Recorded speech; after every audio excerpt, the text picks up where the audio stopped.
Good morning, students. Today we are going to start chapter Work and Energy. So in this chapter, we will learn about the work, then work done by and oblique force, positive, zero and negative work done, energy, then potential energy, kinetic energy, power, then transformation of energy and law of conservation of energy and the simple pendulum. So in this chapter, we are going to learn all these things. So this is the first class of this chapter. Now see work. What is work? Suppose can we say that a horse pulling a cart does work? मतलब अगर ये horse है, अगर वो cart को पुल करता है तो क्या यहाँ पे कोई वर्क परफॉर्म हुआ है? Can we say that? फिर यहाँ पे a man climbing the stairs does work. अगर आप सीढ़ियां चढ़ते हो, ऊपर की तरफ जाते हो, तो क्या आप कोई काम करते हो? कोई वर्क परफॉर्म होता है वहां पर? ठीक है। And an engine of a moving vehicle does work. जैसे कार अगर चल रही है तो उसका जो इंजन है, क्या वो कोई काम कर रहा है? Then a body dropped from a height falls toward the earth. ये देखो, a body dropped from a height falls toward the earth. It indicates that the earth exerts a force of attraction called gravity that we have already learned that अगर कोई भी object ऊपर से नीचे की तरफ गिरता है तो वो क्यों गिरता है? क्योंकि अर्थ क्या करता है, उसके ऊपर एक फोर्स अप्लाई करता है, उसको हम क्या बोलते हैं? Gravitational force. The gravitational force does work in pulling the object towards it. तो क्या हम यहाँ पे बोल सकते हैं कि जो अर्थ जो अट्रैक्शन फोर्स या ग्रेविटेशनल फोर्स लगा रहा है इस ऑब्जेक्ट को अपनी ओर खींचने के लिए, तो यहाँ पे कोई वर्क परफॉर्म हुआ है या नहीं है? मतलब ये जो एग्जांपल्स हमने देखे हैं, तो इन एग्जांपल्स में क्या हम बोल सकते हैं कि यहाँ पे कोई वर्क परफॉर्म हो रहा है या नहीं हो रहा है? ठीक है। तो सिंपल अगर हम देखें कि what is the definition of work, तो work is said to be done scientifically when a force applied on a body produces motion in it, है ना? Again I am repeating, work is said to be done, काम हुआ है, कोई काम हुआ है, ऐसा हम कब कह सकते हैं? ऐसा वर्क की साइंटिफिक डेफिनेशन या साइंटिफिकली हम कब कह सकते हैं कि वर्क परफॉर्म हुआ है? When a force applied on a body, मतलब जब किसी भी ऑब्जेक्ट के ऊपर क्या अप्लाई होता है? फोर्स, और उससे वो ऑब्जेक्ट किस में आ जाता है? मोशन में. मतलब बेसिकली आप ये बोल सकते हो कि जब आप किसी ऑब्जेक्ट के ऊपर फोर्स अप्लाई करते हो और अगर वो ऑब्जेक्ट आपको मोशन में आ रहा है या वो डिस्प्लेसमेंट और डिस्प्लेस हो रहा है, मतलब उसमें क्या हो रहा है? डिस्प्लेसमेंट हो रहा है, तब हम कहते हैं कि वहां पे एक वर्क परफॉर्म हुआ है. ठीक है। मतलब जैसे फॉर एग्जांपल देखो, अगर कोई बुक है, अगर आप बुक को पुश करते हो या बुक को उठाते हो तो बुक का प्लेस चेंज होगा, है ना? अगर आप बुक को उठा रहे हो तो बुक का प्लेस चेंज होगा, या आपने किसी बॉल को हिट किया है तो बॉल का प्लेस चेंज होगा. तो मतलब ये है कि बॉल है, अगर उसको आप पुश कर रहे हो या उसको आप पुल कर रहे हो, मतलब उसके ऊपर आप फोर्स अप्लाई कर रहे हो, तो उसमें क्या आ रहा है? डिस्प्लेसमेंट आ रहा है, मतलब वो किस में आ रहा है? मोशन में आ रहा है. तो यहाँ पे हम बोल सकते हैं कि उस बॉल के ऊपर आपने क्या परफॉर्म किया है? वर्क परफॉर्म किया है. ठीक है। तो सिंपली अब सिंपल डेफिनेशन क्या है वर्क की, कि अगर आप किसी ऑब्जेक्ट के ऊपर फोर्स अप्लाई करते हैं जिससे वो ऑब्जेक्ट किस में आता है? मोशन में आता है, या उसमें क्या हो रहा है? डिस्प्लेसमेंट हो रहा है, then we say that a work performed on that object. Okay, so see here, like when we are pushing this book, so here work done, that means what? When we are pushing this book, and if the book place of book changes from this place to this, that means a work is performed on this book. ठीक है. So work done in moving a body is equal to the product of force exerted on the body and the distance moved by the body in the direction of force. मतलब देखो फिर से बताया क्या ये? Work done, काम हुआ है. Work done in moving a body, मतलब आपने काम, एक ऑब्जेक्ट है उसको मूव करने के लिए उसके ऊपर आपने क्या किया है? वर्क परफॉर्म किया, मतलब फोर्स लगाया ना, काम हुआ है. काम हुआ है मतलब वो ऑब्जेक्ट क्या हो रहा है? डिस्प्लेस हो रहा है. तो उसके ऊपर जो वर्क परफॉर्म हुआ है, मतलब किसी भी ऑब्जेक्ट को मूवमेंट मोशन में लाने के लिए आपने जो फोर्स लगाया है, तो उससे हम कह रहे हैं कि वो उस ऑब्जेक्ट के ऊपर क्या हुआ है? वर्क परफॉर्म हुआ है. तो ये जो वर्क है वो किसके इक्वल होगा? ये इक्वल होगा फोर्स के, जो उस ऑब्जेक्ट के ऊपर लगा है. ठीक है। और डिस्टेंस, मतलब उस ऑब्जेक्ट ने कितना डिस्टेंस ट्रेवल किया है. ठीक है, फोर्स इंटू डिस्टेंस के इक्वल होगा। मतलब यहाँ पे जो वर्क है वो किसके इक्वल होगा, फोर्स इंटू डिस्टेंस। मतलब आपने कितना फोर्स अप्लाई किया उस ऑब्जेक्ट को मोशन में लाने के लिए, and due to that force how much distance the particular object has covered, and the product of force and distance is equals to the work done. Okay, और हम क्या बोल सकते हैं, work done in moving a body is equal to the product of force exerted on the body and the displacement of the body.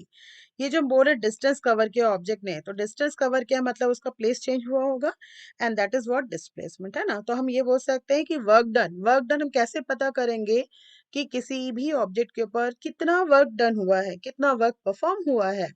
तो उसके लिए हमने एक फॉर्मूला डेवलप किया है, that is what work done equals to force into displacement. मतलब work done किसके equal आएगा, फोर्स जो उस ऑब्जेक्ट के ऊपर आपने लगाया है, और फोर्स के लगाने से वो ऑब्जेक्ट कितना डिस्टेंस कवर कर रहा है, दैट इज व्हाट डिस्प्लेसमेंट। तो यहाँ पे वर्क किसके इक्वल होता है, फोर्स इनटू डिस्प्लेसमेंट, और we can write we are showing work as W.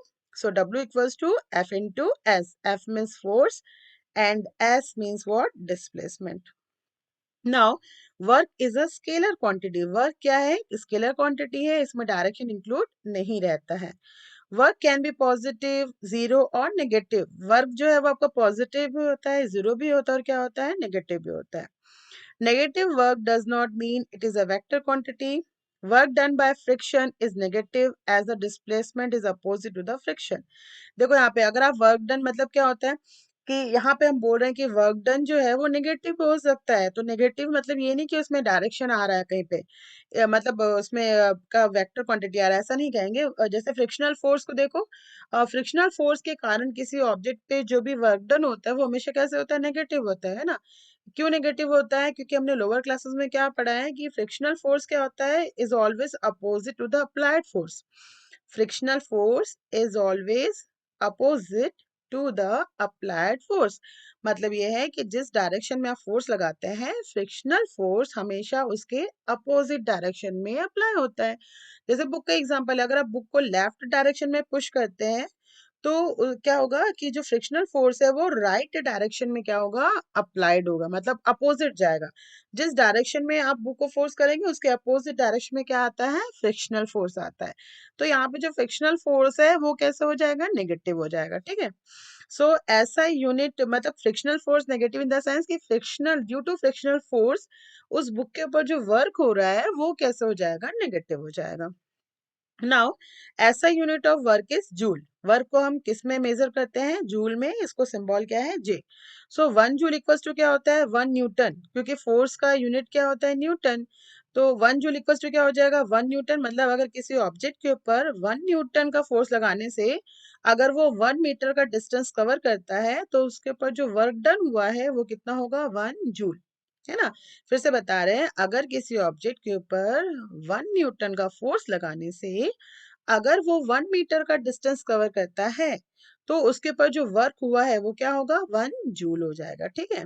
और 1 J equals to 1 Nm। 1 joule is the amount of work done when 1 Newton of force acting on a body displaces it through 1 meter. Then CGS unit of work is what, ERG. That's not for your use, so I am moving forward. Now, for work to be done, both the force and displacement must be present in the body. मतलब ये है कि किसी भी जगह किसी भी, अगर आप बोल रहे हो कि वर्क परफॉर्म हुआ है तो उसके लिए दो कंडीशंस है। अगर आप ये कह रहे हैं कि वर्क हुआ है कि नहीं हुआ है, हम कैसे बताएंगे, तो दो कंडीशंस है। एक तो फर्स्ट ये है कि उसके ऊपर किसी भी ऑब्जेक्ट के ऊपर फोर्स अप्लाई होना चाहिए, और साथ ही साथ जब आप फोर्स अप्लाई कर रहे हैं तो डिस्प्लेसमेंट होना चाहिए। क्या बताया मैंने कि वर्क डन है, इसके लिए कंडीशंस ये है कि there must be a force applied on that object, and due to force there must be what, displacement on the object. आप फोर्स अप्लाई करेंगे, जब फोर्स अप्लाई कर रहे हैं तो डिस्प्लेसमेंट होना चाहिए। अगर डिस्प्लेसमेंट जीरो है, नहीं हो रहा है, तो वर्क परफॉर्म नहीं होगा, ठीक है। दोनों होना चाहिए, फोर्स लगाने से डिस्प्लेसमेंट होना मस्ट है। अगर डिस्प्लेसमेंट हुआ तो वर्क परफॉर्म होगा, अदरवाइज नहीं होगा, ठीक है। फिर जैसे कि एग्जांपल देखो यहाँ का, इसमें क्या दिया है, यहाँ पे एग्जांपल में क्या दिया है कि एक ये पर्सन है, और ये पर्सन मान लो ये वॉल है, ये पर्सन क्या कर रहा है, इस वॉल को पुश कर रहा है ना, ये पर्सन है, ये क्या कर रहा है, वॉल को पुश कर रहा है। तो जब ये वॉल को पुश कर रहा है तो क्या जो ये वॉल है यहाँ से कहीं मूव होके जाएगी? आप अगर अपने घर की दीवार को बहुत जोर से पुश करो, कुछ भी करो, तो क्या पुश करने से वो वॉल में कोई डिस्प्लेसमेंट आएगा क्या? वो वॉल अपने प्लेस से हट के कहीं और चली जाती है क्या? नहीं जाएगी ना, वॉल तो वहीं की वहीं है ना। तो आप बोलोगे कि आपने कोई काम किया है? आप बोल सकते हो वहां पे कोई काम हुआ है, क्योंकि वॉल तो वहीं की वहीं है, वॉल तो हटी नहीं कहीं पर भी। तो वहां पे आप फोर्स तो लगा रहे हो, लेकिन क्या वहां पे कोई वर्क परफॉर्म हुआ है? तो एक्सटर्नली तो कोई वर्क परफॉर्म नहीं हुआ। अगर आप फिजिकली देखोगे तो फिजिकली वहां पे कोई भी वर्क परफॉर्म नहीं हुआ है, क्योंकि फोर्स तो अप्लाइड हो रहा है लेकिन डिस्प्लेसमेंट जीरो है। फोर्स अप्लाइड हो रहा है लेकिन डिस्प्लेसमेंट क्या है, जीरो है। और वर्क की फॉर्मूला हमको क्या पता है कि वर्क क्या होता है, एफ इंटू एस। तो डिस्प्लेसमेंट अगर जीरो है तो एफ इंटू एस भी क्या हो जाएगा, जीरो हो जाएगा, और वर्क भी क्या हो जाएगा, जीरो। तो मतलब वहां पे कोई वर्क परफॉर्म नहीं हुआ, ठीक है। और बहुत सारे एग्जांपल्स हैं, जैसे कि मान लीजिए आप खड़े हैं और आपने अपने सर के ऊपर कोई भारी, जैसे कुलीज होते हैं ना, कुलीज होते हैं, वो क्या करते हैं, अपने सर के ऊपर बहुत सारे उन्होंने वेट, पेटी वेटी रख के रखा हुआ है, और पेटी वेटी रखा हुआ है, तो अगर वो उसके साथ ही खड़े हुए हैं तो क्या वहां पे कोई वर्क परफॉर्म हो रहा है? नहीं हो रहा वर्क परफॉर्म। क्यों वर्क परफॉर्म नहीं हो रहा है? क्योंकि डिस्प्लेसमेंट कुछ नहीं है। फोर्स तो लगेगा भाई, वो अपनी पूरी मसल्स का स्ट्रेस करके वो उसको पकड़ के रखा हुआ है, ठीक है, फोर्स है, लेकिन डिस्प्लेसमेंट कुछ नहीं है, तो वहां पर भी कोई वर्क परफॉर्म नहीं होगा, ठीक है। तो यहाँ पे देखो, if a force applied on a body does not produce displacement in the body, scientifically work is not done. ठीक है, अगर डिस्प्लेसमेंट नहीं होता है तो साइंटिफिकली वहां पे कोई भी काम नहीं हुआ, ठीक है। हम लोग नॉर्मली भी ऐसे बोलते हैं ना कि हम लोग बहुत मेहनत करते हैं, लेकिन अगर कोई चीज जो हम करना चाह रहे हैं अगर वो नहीं होती है तो हम बोलते हैं कि कोई काम नहीं हुआ, कोई काम हुआ ही नहीं। जैसे मान लो एक गाड़ी है, अगर वो गड्ढे में फंस गई है और खूब धक्का मारो, खूब धक्का मारो, खूब फोर्स लगा रहे हो, लेकिन वो गाड़ी वहां से निकल ही नहीं रही है, तो आप बोलोगे क्या? आप क्या बोलोगे? इतना मेहनत किया लेकिन कोई काम नहीं हुआ, है ना? ऐसे बोलते हैं ना नॉर्मली कि हमने इतनी मेहनत की लेकिन काम कुछ भी नहीं हुआ। काम कुछ भी नहीं हुआ मतलब वहां पे डिस्प्लेसमेंट ही नहीं आया, रिजल्ट ही नहीं आया वहां पे कोई। सो अगर वर्क है तो दैट मीन्स व्हाट, अगर आपने फोर्स अप्लाई किया है and there is a displacement, then scientifically we can say that work has done. So example देखो यहाँ पे, a man holding a book in his hand in a stationary position does not do any work since the weight of the book acting on him does not produces any displacement। मतलब ये आदमी है, इसने अपने हाथों में book लेके खड़ा हुआ है, स्टेशनरी है, मतलब चुपचाप खड़ा है वहां पे, तो यहाँ पे कोई वर्क परफॉर्म नहीं हो रहा है क्योंकि बुक में कोई भी डिस्प्लेसमेंट नहीं आ रहा, वो वहीं का वहीं है, ठीक है। A man is trying to push a grid, this is what, grid और wall, and stationary wall does not do work since the force applied by him does not move the wall। Then work done by an oblique force, ठीक है। अब oblique force मतलब ये होता है कि किसी भी ऑब्जेक्ट को अगर आप ऐसे तिरछे में मतलब तिरछा खींचते हो, कई बार आपने देखा है ना, बच्चे भी क्या करते हैं, खिलौना खेलते हैं तो उसको तिरछा खींचते हैं, है ना। तिरछा ही खींचना पड़ता है। अब जब तिरछा खींचते हो तो तभी क्या होता है, वो मूव करता है। सीधा सीधा खींचोगे तो मूव होता है क्या? नहीं। कोई भी लगेज को भी अगर आप देखो, आप अगर आप कहीं जा रहे हो तो लगेज भी अगर आप खींच रहे हो तो ट्रॉली बैग को भी आप तिरछा ही खींचते हो ना, ऐसे तिरछा ही तो खींचते हो ना ट्रॉली बैग को, तभी तो मूव होता है। सीधे सीधे कहाँ खींचाएगा, तिरछा तिरछा हम खींचते हैं ना। मतलब जो फोर्स है वो ऑब्लिक डायरेक्शन में जाता है, ठीक है। तो यहाँ पे अगर आपको वर्क डन फाइंड आउट करना है तो उसका फॉर्मूला क्या हो जाएगा, डब्ल्यू इक्वल टू क्या हो जाएगा, F cos theta into displacement. अब कॉस थीटा हम क्यों ले रहे हैं यहाँ पे, इसका एक रीजन है। देखो यहाँ पे, अगर आप सीधा अगर मान लीजिए अगर आपने ऐसे सीधा स्ट्रेट अगर आप पुश कर फोर्स अप्लाई कर रहे हो, कैसे फोर्स अप्लाई कर रहे हो, ऐसा, है ना। तो यहाँ से हम क्या, यहाँ पे आपका जो आ रहा है वो क्या आएगा, साइन थीटा, और ये क्या आएगा आपका कॉस थीटा, ठीक है। अब देखो यहाँ पे साइन थीटा कॉस थीटा। अच्छा ये बताओ, साइन थीटा को मैंने ऐसा वर्टिकल ले रही हूँ और कॉस थीटा को हॉरिजॉन्टल ले रही हूँ, ऐसा क्यों? क्योंकि साइन थीटा का फॉर्मूला क्या होता है, परपेंडिकुलर अपॉन हाइपोटेनस, ये मालूम है ना। साइन थीटा का फॉर्मूला क्या होता है, परपेंडिकुलर अपॉन हाइपोटेनस, इसलिए साइन थीटा कहाँ आ रहा है, ऐसा आ रहा है, परपेंडिकुलर में आ रहा है, ठीक है। और कॉस थीटा क्या होता है, base upon hypotenuse, cos theta क्या होता है, बेस अपॉन हाइपोटेनस। अब आप ध्यान है, देखो ये है आपका फोर्स जो ऑब्लिक आ रहा है, और ये है आपका बेस, तो यहाँ पे ये थीटा बन रहा है, ये एंगल बन रहा है आपका, ये आपका आएगा वर्क डन, ये थीटा यहाँ पे, ठीक है। तो यहाँ पे क्या यूज करेंगे हम, कॉस थीटा। तो यहाँ पे जो वर्क है वो क्या हो जाएगा, F cos theta into displacement that is S, तो उसको हम क्या लिख सकते हैं, एफ एस कॉस थीटा। ठीक है। अब यहाँ पे देखो, आप मैंने ऑलरेडी बताया कि जो आपका जो वर्क है वो पॉजिटिव भी होता है, जीरो भी होता है और नेगेटिव भी होता है।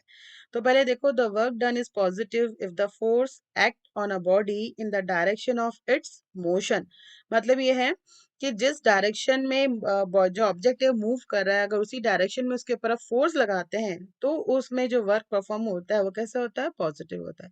मतलब जैसे जैसे मान लीजिए कि आप रास्ते में जा रहे हैं और आप जिस डायरेक्शन मूव कर रहे हैं, अगर उसी डायरेक्शन में अगर आपको पीछे से एक्सटर्नल फोर्स मिल जाएगा तो वो फोर्स क्या होगा, आपकी स्पीड को बढ़ा देगा, नहीं होगा। मान लो अगर आप रास्ते में जा रहे हो, पीछे से बहुत तेज हवा चल रही है, उसके कारण आपकी अगर आपकी स्पीड बढ़ जाती है तो आपको क्या मिला, आप जिस डायरेक्शन में आप जा रहे हो उसी डायरेक्शन में आपको फोर्स मिला, है ना। तो वो फोर्स क्या होगा, आपकी स्पीड के साथ ऐड हो जाएगा, दैट इज व्हाट, वहां पे वो क्या हो जाएगा, पॉजिटिव हो जाएगा। ठीक है। तो यहाँ पर ये जो है आपका ये देखो, जिस डायरेक्शन में ऑब्जेक्ट मूव कर रहा है, अगर उसी डायरेक्शन में आप फोर्स अप्लाई करते हैं, ऐसे फोर्स अप्लाई कर, ध्यान दो यहाँ पे, जिस डायरेक्शन में ऑब्जेक्ट मूव कर रहा है, अगर ऑब्जेक्ट आपका ऐसे मूव कर रहा है हॉरिजॉन्टल, और इसी डायरेक्शन में आप फोर्स लगा रहे हो, हॉरिजॉन्टल फोर्स लगा रहे हो, तो यहाँ पे थीटा की वैल्यू क्या हो जाएगी, जीरो। और कॉस थीटा क्या होता है, सॉरी, कॉस जीरो क्या होता है, वन होता है। कॉस जीरो क्या होता है, वन। तो यहाँ पे डब्ल्यू इक्वल्स टू क्या हो जाएगा, एफ एस। एक बार और बता रही हूँ, मान लीजिए ऑब्जेक्ट जो है आपका इस हॉरिजॉन्टल स्ट्रेट इस डायरेक्शन में मूव कर रहा है, ठीक है। और इसी डायरेक्शन में अगर आप फोर्स अप्लाई करते हैं तो यहाँ पे जो थीटा की वैल्यू है वो क्या हो जाएगी, जीरो। कॉस थीटा क्या हो जाएगा, जीरो। और कॉस थीटा जीरो की मतलब कॉस थीटा, यहाँ पे थीटा की वैल्यू क्या हो जाएगी, जीरो। और कॉस जीरो की वैल्यू क्या होती है, वन होती है। तो यहाँ पे डब्ल्यू क्या हो जाएगा, एफ एस हो जाएगा, मतलब पॉजिटिव वर्क आएगा। ठीक है। The work done is zero if the force act on a body in the direction perpendicular to its motion। मतलब ये है कि अगर किसी ऑब्जेक्ट के ऊपर फोर्स कहाँ से अप्लाई होता है, सीधा ऊपर से, सर के ऊपर। जैसे आप खड़े हैं और मान लीजिए फोर्स आपके सर के ऊपर स्ट्रेट अप्लाई हो रहा है, ऐसे परपेंडिकुलर, सीधा, ऐसे। तो यहाँ पे जो वर्क डन है वो क्या हो जाएगा, जीरो। वर्क डन क्या हो जाएगा, जीरो। एग्जाम्पल मैं दे रही हूँ, मान लीजिए जैसे मैंने कुली बोला था, कुली जो है वो अपने सर के ऊपर क्या कर रहा है, उसने लगेज ले लिया, सूटकेस जो भी है ले लिया, लगेज ले लिया है, और वो जा रहा है, सीधा जा रहा है। तो आप बोलोगे कि यहाँ पे कोई काम हुआ है, साइंटिफिकली वहां पे कोई काम नहीं हुआ है। क्यों काम नहीं हुआ है, क्योंकि जो फोर्स है वो कैसे आ रहा है, वहां पे परपेंडिकुलर आ रहा है। भाई अगर आपने सर के ऊपर, जैसे देखो फॉर एग्जाम्पल बता रहे हैं, जैसे कुली है ना, उसने सर के ऊपर अपने सर के ऊपर लगेज ले लिया है, तो जो लगेज उसने अपने सर के ऊपर रखा है, वहां पे जो कुली है वो मूव कर रहा है, लेकिन लगेज में कोई डिस्प्लेसमेंट हो रहा है क्या, लगेज तो, आप बोलोगे हो तो रहा है, कुली के साथ साथ लगेज भी तो जा रहा है। नहीं, लगेज तो कुली के सर के ऊपर ही है ना भाई, वो कहाँ चला गया, वो तो उसके सर के ऊपर ही है। उसके सर को छोड़ के कहीं और भाग रहा है क्या, नहीं जा रहा ना। लगेज भले ही कुली जा रहा है, वो पर्सन जा रहा है, ठीक है, लेकिन लगेज तो उसके सर के ऊपर ही है, उसमें कौन सा डिस्प्लेसमेंट हो रहा है, कुछ नहीं हो रहा है। वो तो उसके सर के ऊपर ही रखा हुआ है। जैसे कि मान लो, जैसे अपने पहले गांव के औरतों को देखा होगा, सर के ऊपर मतलब पानी का वो लेते हैं, वेसल्स रहते हैं, मटका वटका जो भी है उसको भर के लेके आते हैं। तो भाई वो मटका अपने सर के ऊपर रखी है, तो क्या वो मटका मूव हो रहा है, मतलब उसमें कोई डिस्प्लेसमेंट आ रहा नहीं, मटका कहाँ था, सर के ऊपर, वो सर के ऊपर ही है। मतलब यहाँ पे जो फोर्स अप्लाई हो रहा है परपेंडिकुलर, सीधा फोर्स अप्लाई हो रहा है। तो परपेंडिकुलर अगर फोर्स अप्लाई करते हो तो वहां पे अगर हम ये एंगल देखेंगे, एंगल, ये जो देखो ये एंगल, मतलब ऑब्जेक्ट आपका इस डायरेक्शन में मूव हो रहा है। यहाँ पे एक और देखो, ऑब्जेक्ट आपका इस डायरेक्शन में मूव हो रहा है और आप फोर्स कहाँ लगा रहे हो, ऐसे परपेंडिकुलर लगा रहे हो, तो यहाँ पे जो एंगल बनेगा वो 90 डिग्री का बनेगा। ये जो एंगल बनेगा वो कितने डिग्री का बनेगा, 90 डिग्री का। और कॉस 90 कितना होता है, जीरो होता है। तो कॉस 90 अगर जीरो, तो ये पूरी वैल्यू क्या हो जाएगी, जीरो। और मतलब यहाँ पे कोई भी वर्क परफॉर्म नहीं हुआ है। ठीक है। अगर आपको थीटा समझ में नहीं आता है तो सिंपल ये समझो कि जिस भी चीज को आपने पकड़ा है, अगर वो वर्टिकल है, सीधा, और उसमें कोई डिस्प्लेसमेंट नहीं आ रहा है, फोर्स सीधा उसके ऊपर अप्लाई हो रहा है लेकिन उसमें कोई डिस्प्लेसमेंट नहीं आ रहा है, तो वहां पे वर्क परफॉर्म नहीं होगा। ठीक है।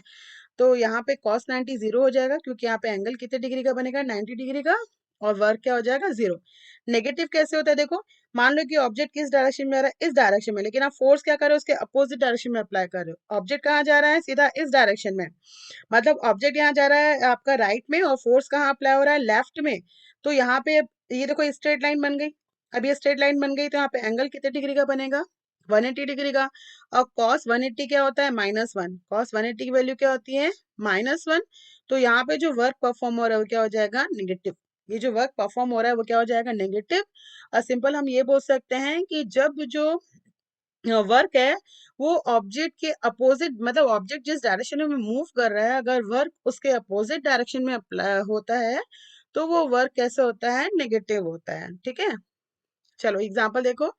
Work done by gravitational force on a satellite is zero because the force act perpendicular to the direction of motion of the satellite.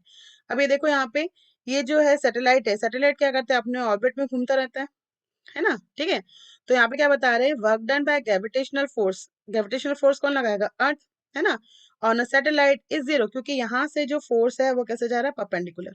ये फोर्स कैसे अप्लाई हो रहा है, परपेंडिकुलर। ये सैटेलाइट है तो अर्थ क्या करता है, इसके ऊपर परपेंडिकुलर फोर्स अप्लाई करता है। परपेंडिकुलर फोर्स अप्लाई होने के कारण यहाँ पे इसके ऊपर जो वर्क डन है वो कैसा होता है, जीरो।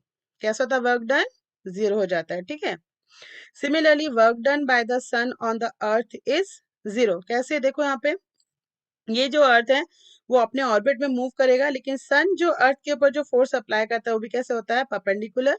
इस कारण से यहाँ पर भी जो वर्क डन है वो कैसे हो जाएगा, जीरो हो जाएगा।